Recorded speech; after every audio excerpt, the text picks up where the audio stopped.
साथियों, इस वीडियो में हम भारतीय संविधान के भाग 7 का अध्ययन करेंगे। इससे पहले वाले वीडियो में 1 से लेकर के 6 तक के भारतीय संविधान के 6 भागों का वर्णन, महत्वपूर्ण ऑब्जेक्टिव पर्सन और महत्वपूर्ण नोट्स को आधार रखते हुए हम इससे पहले वाली वीडियो में कर चुके हैं।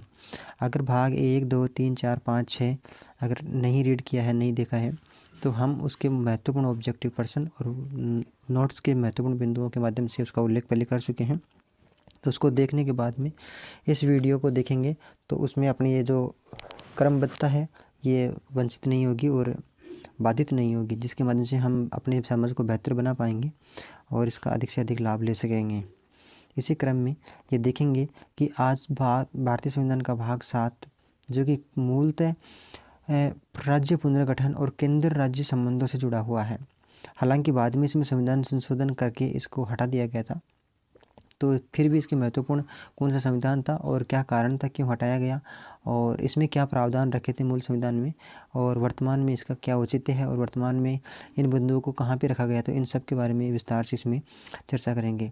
तो महत्वपूर्ण रूप से ये सभी प्रकार की प्रतियोगी परीक्षाओं के लिए और संविधान की बेसिक समझ बनाने के लिए ये वीडियो अत्यंत रूप से उपयोगी साबित होगा।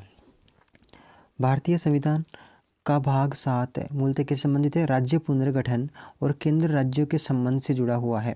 हालांकि वर्तमान में संविधान में भाग 7 का स्थान विशेष रूप से उल्लिखित नहीं है, लेकिन यह भारतीय संविधान के विभिन्न प्रावधानों को समझने के लिए उपयोगी है।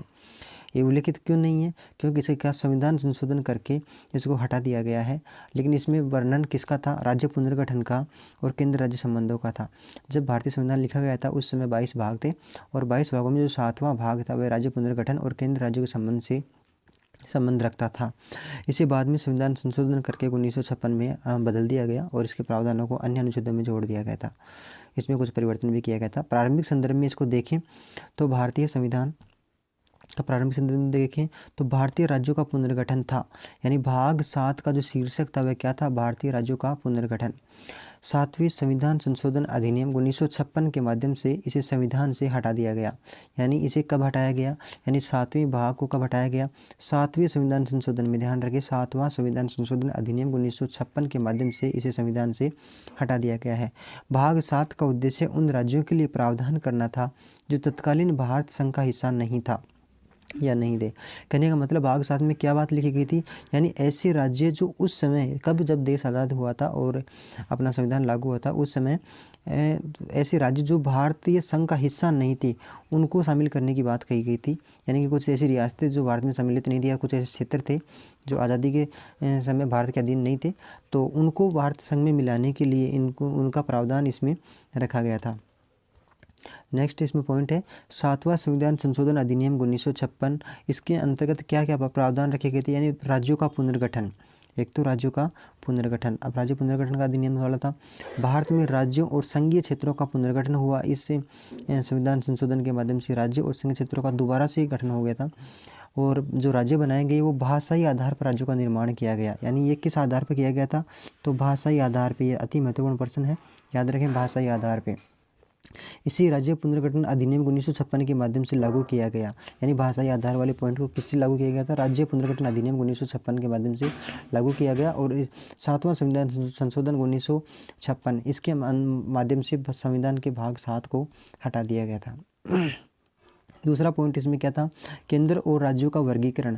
इसमें था part A, part B, part C राज्यों को समाप्त कर दिया गया है। जो 7वां संविधान संशोधन था 1956 वाला, उसमें पहले जब संविधान लिखा गया था उस समय पार्ट ए, बी, सी में डिवाइड किया गया था कि ऐसे राज्य जो भारत में सम्मिलित नहीं हैं तो किसी उसको अलग श्रेणी में रख दिया, जो भारत में थे उनको अलग श्रेणी में रख दिया, केंद्र वाले अलग श्रेणी में रख दिया, राज्य वाले अलग श्रेणी में।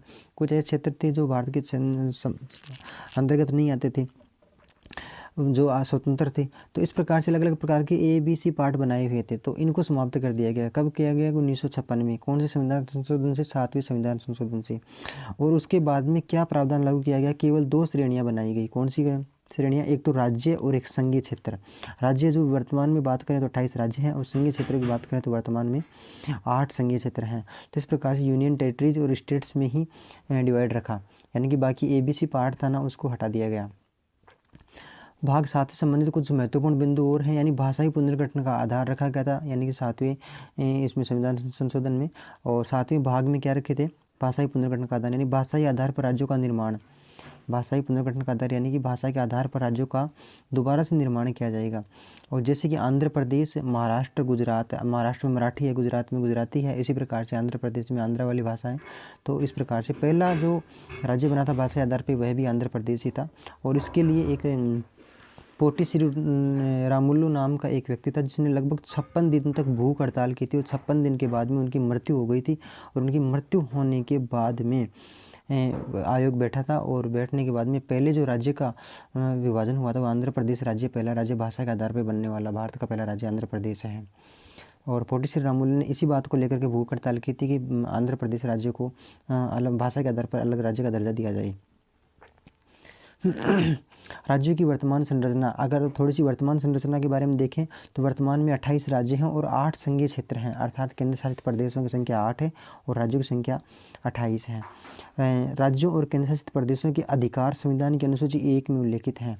अगर इसका प्रावधान के बारे में देखें, यानी राज्य और केंद्र शासित प्रदेशों के जो अधिकार हैं वो कहाँ पे उल्लेख हैं, तो संविधान की अनुसूची पहली अनुसूची में उल्लेखित है कि राज्यों के क्या अधिकार होंगे और केंद्र शासित प्रदेशों के क्या अधिकार होंगे, पहली अनुसूची में वर्णित है।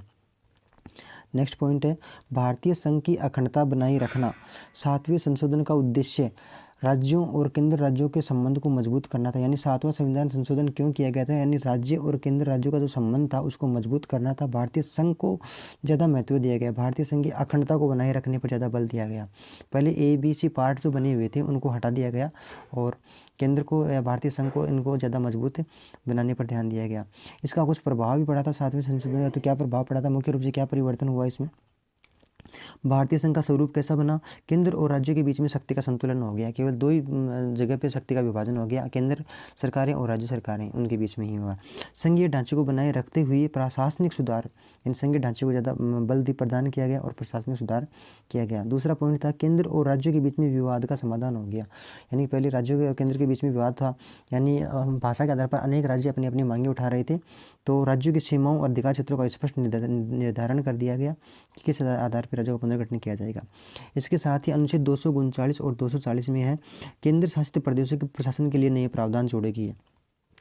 यानी केंद्र शासित प्रदेश होंगे उनमें प्रशासन या शासन चलाने के लिए क्या क्या प्रावधान किस प्रकार से होने चाहिए, ये 239-240 में जोड़ दिए गए 7वें संविधान संशोधन के माध्यम से।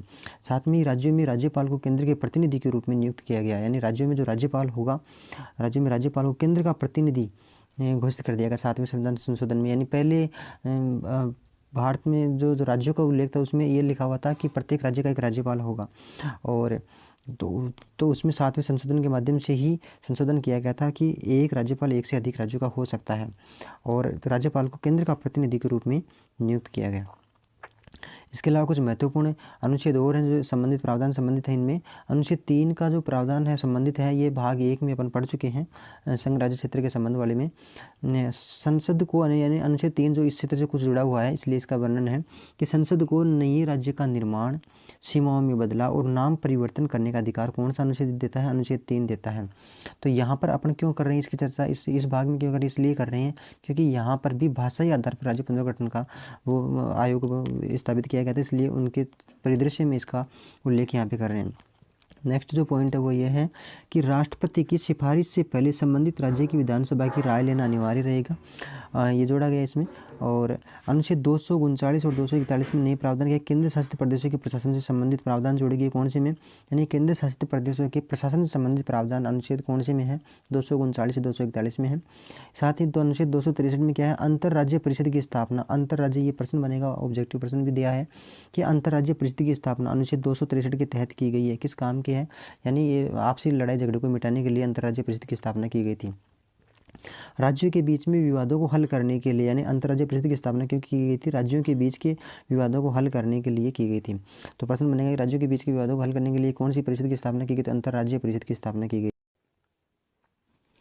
अनुच्छेद 1 का संबंध है भारत को राज्यों का संघ घोषित करना, और सभी राज्यों और संघीय क्षेत्रों का उल्लेख अनुच्छेद 1 में लिखा हुआ है। यानी भारत को राज्यों का संघ घोषित किया गया है, ये बात अनुच्छेद 1 में लिखी हुई है और सभी राज्यों और संघ क्षेत्रों का उल्लेख अनुच्छेद 1 में मिलता है। इसके साथ में ही परीक्षा की दृष्टि से कुछ महत्वपूर्ण तथ्य हैं और हैं, यानी भाग प्रश्न बनता है जैसे भाग 7 को क्यों हटाया गया। तो 7वें संविधान संशोधन अधिनियम 1956 के बाद भाग 7 को अनावश्यक समझा गया था, इसलिए इसे हटा दिया गया।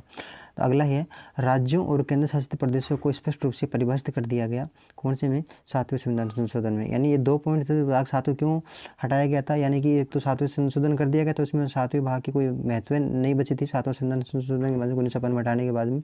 साथ में राज्य और केंद्र शासित प्रदेशों को जो महत्व क्षेत्र था उनको अलग अलग रूप से परिभाषित कर दिया गया था, इसलिए भाग 7 में भी वही बात लिखी हुई थी, तो उसे अनावश्यक समझ करके इसे हटा दिया गया।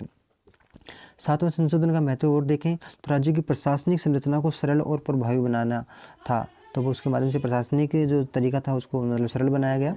और भाषाई आधार पर राज्यों का गठन भारतीय संघ की विविधता को मजबूत करता है, यानी भाषा के आधार पर राज्यों का गठन किया गया और उस आयोग के बाद में ही बना था ये राज्य पुनर्गठन आयोग के बाद में भाषा के आधार पर राज्यों का गठन किया गया था। अनुच्छेद 3 और राज्य पुनर्गठन के बारे में देखें तो संसद के पास राज्यों की पुनर्गठन और सीमाओं में बदलाव करने का अधिकार आ गया। राज्यों की वर्तमान संरचना में देखें तो वर्तमान में 28 राज्य और 8 केंद्र शासित प्रदेश हैं। कुछ महत्वपूर्ण संबंधित इसी भाग से ऑब्जेक्टिव प्रश्न लिखे गए हैं जो निम्न प्रकार से हैं। 7वें संविधान संशोधन 1956 का मुख्य उद्देश्य क्या था? राज्यों का भाषाई आधार पर पुनर्गठन करना, केंद्र सरकार को अधिक अधिकार देना, राज्यपाल का चुनाव करना और भारतीय संविधान में नया भाग जोड़ना। तो इसमें जो सही उत्तर है राज्यों का भाषाई आधार पर पुनर्गठन करना। इस 7वां संविधान संशोधन अधिनियम 1956 का मुख्य उद्देश्य था राज्यों का भाषाई आधार पर पुनर्गठन करना। क्वेश्चन नंबर 2 है 7वें संविधान संशोधन अधिनियम के माध्यम से कौन सा प्रावधान हटा दिया गया? तो कौन सा प्रावधान हटाया गया? भाषाई आधारित राज्यों का गठन, ये तो बात सही है, जोड़ी गई थी। और ABC राज्यों का वर्गीकरण था उसको हटा दिया गया। राज्यों का अधिकार संघीय ढांचे को समाप्त करना, तो ढांचे को समाप्त नहीं किया बल्कि मजबूत किया था और राज्यों के अधिकार भी परिभाषित किए थे। तो A और B, C का जो पार्ट था उस पार्ट को हटाया गया था, तो इसमें सही उत्तर होगा B ऑप्शन। इसी प्रकार से 7वें संविधान संशोधन के बाद भारत में राज्यों की संख्या क्या थी? 7वां संविधान संशोधन 1956 में हुआ था, उसके बाद में भारत में राज्यों की संख्या कितनी बची थी? 14 बची थी उस समय, 14। अगला है केंद्र राज्य संबंधों को किस अनुच्छेद के तहत स्पष्ट किया गया है? तो केंद्र और राज्यों का संबंध किस, तो अनुच्छेद 239 में भी है, 263 में भी है, अनुच्छेद 3 में भी है, सभी में वर्णन है इसका, तो उपयुक्त सभी। इसका सही उत्तर क्या हो जाएगा? उपयुक्त सभी में। राज्य पुनर्गठन आयोग कब स्थापित हुआ था? तो राज्य पुनर्गठन आयोग कब स्थापित हुआ था? 1953 में हुआ था और 56 में फिर बना और 56 में फिर पहला राज्य बनाया गया था। तो इस प्रकार से 1953 में हुआ था, 53 में हुआ था। राज्य पुनर्गठन आयोग कब स्थापित हुआ था? आयोग गठित हुआ था 1953 में और पहला राज्य कब बना? 1956 में। संविधान संशोधन कब हुआ? उस आयोग की सिफारिश के आधार पर संविधान में संशोधन कब किया गया? 1956 में। नेक्स्ट प्रश्न है राज्य पुनर्गठन आयोग का गठन किस वर्ष किया गया? प्रश्न को किसी भी प्रकार से घुमा के कहें, यानी गठन कब किया गया? तो 1953 में। और संविधान संशोधन कब हुआ? तो 1956 में। इस बात में कन्फ्यूज नहीं हो। राज्य पुनर्गठन आयोग की अध्यक्षता किसने की थी? तो फजल अली ने। किसने की थी? राज्य पुनर्गठन आयोग जो 1953 में बना था उसकी अध्यक्षता किसने की थी? फजल अली ने की थी। 7वें संविधान संशोधन के तहत राज्यों को कितनी श्रेणियों में बांटा गया था? राज्यों को केवल 2 श्रेणियों में बांटा गया था, संघ वाले और केंद्र शासित प्रदेश वाले। राज्य यानी एक तो संघ शासित वाले जिनको केंद्र शासित प्रदेश कहेंगे और एक राज्य होंगे, राज्य सरकारें और संघ सरकारें वाला। संविधान के किस अनुच्छेद के तहत संसद को राज्यों के पुनर्गठन का अधिकार है? यानी संविधान के कौन से अनुच्छेद के तहत संसद को राज्यों का पुनर्गठन करने का अधिकार है? अनुच्छेद 3 के तहत। यानी कि संविधान के भाग जो पहला भाग है जिसमें 1 से 4 तक अनुच्छेद हैं, उसमें अनुच्छेद नंबर 3 है जो किससे संबंधित है? राज्य पुनर्गठन का अधिकार से संबंधित है। अब ये बात जब अनुच्छेद 3 में लिख दी गई तो फिर 7वें भाग का औचित्य नहीं रखा था, इसलिए 7वें भाग को समाप्त कर दिया गया था। भारत में सबसे पहले भाषाई आधार पर गठित राज्य कौन सा है? तो इससे पहले चर्चा कर चुके हैं कि भाषा के आधार पर गठित होने वाला पहला राज्य आंध्र प्रदेश था। आंध्र प्रदेश के लिए पोटी श्रीरामुलु ने 56 दिन तक भूख हड़ताल की थी और भूख हड़ताल करने के बाद में उनकी मृत्यु हो गई थी और मृत्यु होने के परिणाम स्वरूप ही इस राज्य का गठन हुआ था, निर्माण हुआ था। 7वें संविधान संशोधन अधिनियम के तहत कौन से राज्यों को समाप्त किया गया था? तो A राज्य, B राज्य, C राज्य, अर्थात इसमें सभी प्रकार के राज्य आ जाएंगे। ABC जो कैटेगरी थी उसको समाप्त कर दिया गया था और केवल 2 रखे थे, एक तो राज्य और एक केंद्र शासित प्रदेश, 2 ही रखे थे, तो इसमें उपरोक्त सभी। अगला प्रश्न है, 7वें संशोधन के बाद भारत में केंद्र शासित प्रदेशों की संख्या कितनी थी, यानी कि राज्यों की संख्या कितनी थी, तो 14 करना है, और केंद्र शासित प्रदेशों की संख्या आई तो 4 करना है, 4। 7वें संविधान संशोधन के अनुसार केंद्र और राज्यों के बीच में विवादों को सुलझाने के लिए कौन सी संस्था स्थापित की गई थी, यानी केंद्र और राज्यों के बीच में विवाद हो जाए या तो उनके सुलझाने के लिए कौन सी संस्था की स्थापना की गई थी, पहले चर्चा कर चुके थोड़ी देर पहले ही, अंतर्राज्यीय परिषद की, अंतर्राज्यीय परिषद। केंद्र शासित प्रदेशों के प्रशासन के लिए प्रावधान संविधान के किस अनुच्छेद में, यानी केंद्र शासित प्रदेशों के शासन प्रशासन की व्यवस्था कौन से अनुच्छेद में थोड़ी देर पहले चर्चा की थी, अनुच्छेद 239 में। किसमें है, अनुच्छेद 239 में। अगला प्रश्न है, 7वें संविधान संशोधन अधिनियम का प्रमुख प्रभाव क्या था, प्रमुख प्रभाव राज्य और केंद्र के अधिकारों का सीमांकन होना, राज्यों की सीमाओं में बदलाव, भाषाई आधार पर राज्यों का निर्माण करना। तो सही उत्तर में इसमें क्या हो जाएगा, उपरोक्त सभी का उल्लेख है इसमें। तो इस प्रकार से ये 15 क्वेश्चन थे, और भी बन सकते हैं। तो अगर मोटे मोटे तौर पर देखें तो 7वां जो भाग है संविधान का, 22 भागों में 7वां भाग किससे संबंधित है, राज्य पुनर्गठन और केंद्र राज्य संबंध से संबंधित था, ठीक है। और इसमें संशोधन कब किया गया था, 1956 में किया गया था। कौन से संविधान संशोधन के तहत, 7वें संविधान संशोधन के तहत। आयोग कब गठित हुआ था, 1953 में हुआ था। किस आधार पर राज्यों का पुनर्गठन किया गया था, भाषा के आधार पर पुनर्गठन किया गया था। कौन सा राज्य पहला राज्य बना, तो आंध्र प्रदेश पहला राज्य बना था। इस प्रकार से जिस समय ये गठन किया गया था, संविधान संशोधन 7वां किया गया था, उस समय राज्यों की संख्या कितनी थी, 14 राज्य थी। यानी भाषा के आधार पर जब गठन हुआ था उस समय कितने राज्यों की संख्या बनी, 14 राज्य बने थे, और केंद्र शासित प्रदेशों की संख्या है तो 4 बने थे। कौन सा, इस प्रकार से सभी प्रकार के क्वेश्चन इससे संबंधित हैं जो याद करेंगे, और ये इस कड़ी में महत्वपूर्ण उपयोगी होंगे। अगले वाला जो भाग होगा वह केंद्र शासित प्रदेशों के शासन प्रशासन की जो व्यवस्था होगी किस प्रकार से होगी, अनुच्छेद 239 से लेकर 242 तक इसकी चर्चा संविधान के भाग 8 में करेंगे। तो अगली वीडियो में फिर मिलेंगे, तब तक के लिए बहुत बहुत धन्यवाद है।